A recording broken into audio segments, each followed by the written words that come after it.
अरे कुइया के ठंडा पानी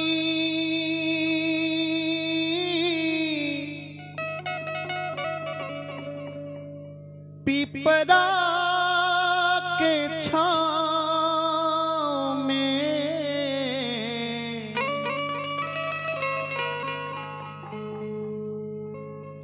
एक परदेसी जो गांव का रहने वाला व्यक्ति है, किसी बड़े शहर में दिल्ली, मुंबई, कलकत्ता वहां का रहन सहन देखकर एक शहरी बाबू से कहता है कि देहात में शहर में क्या अंतर है, कभी आप हमारे यहाँ देहात में आइए, मेरे गांव में आइए। क्या कहता है? अरे कुइया के ठंडा पानी पिपरा के छाँव में आई हो परदेसिया सवेरे मोरा गाँव में।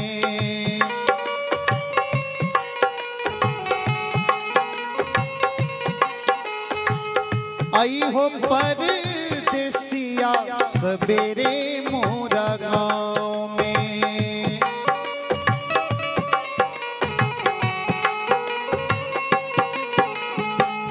कुइया के ठंडा पानी पिपरा के छाँव में, कुइया के ठंडा पानी पिपरा के छाँव में आई हो परदेसिया सवेरे मोरा गाँव में।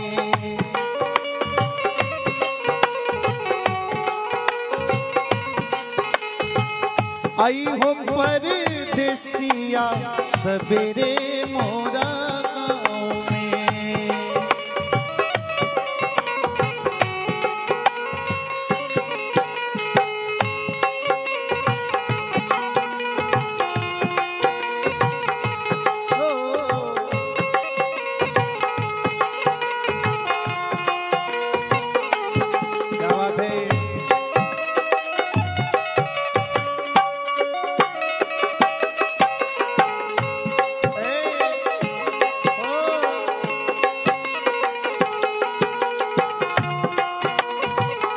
क्या बात है जय सिंह भैया।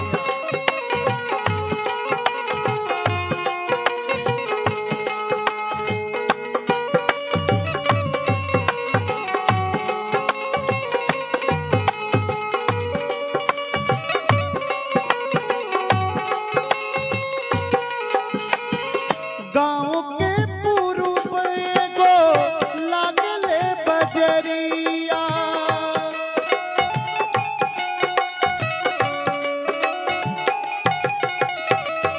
गाँव के पूर्व एगो लागले बजरिया, चुनरी पहिरी जहवा आवेली गुजरिया।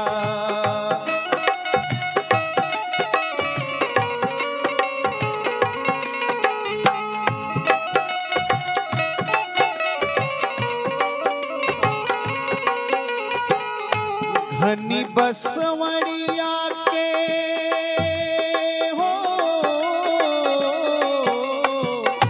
घनी बसवड़िया के, घनी बसवड़िया के निकला के छाँव रे आई हो परदेसिया सवेरे मोरा गाँव में।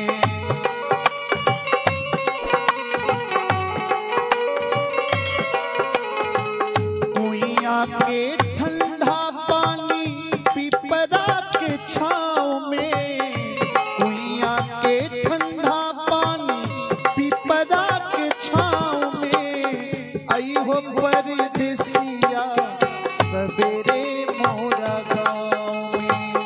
आई हो परदेसिया सवेरे मोरा गाँव में। आई हो परदेसिया, आई हो परदेसिया, आई हो परदेसिया सवेरे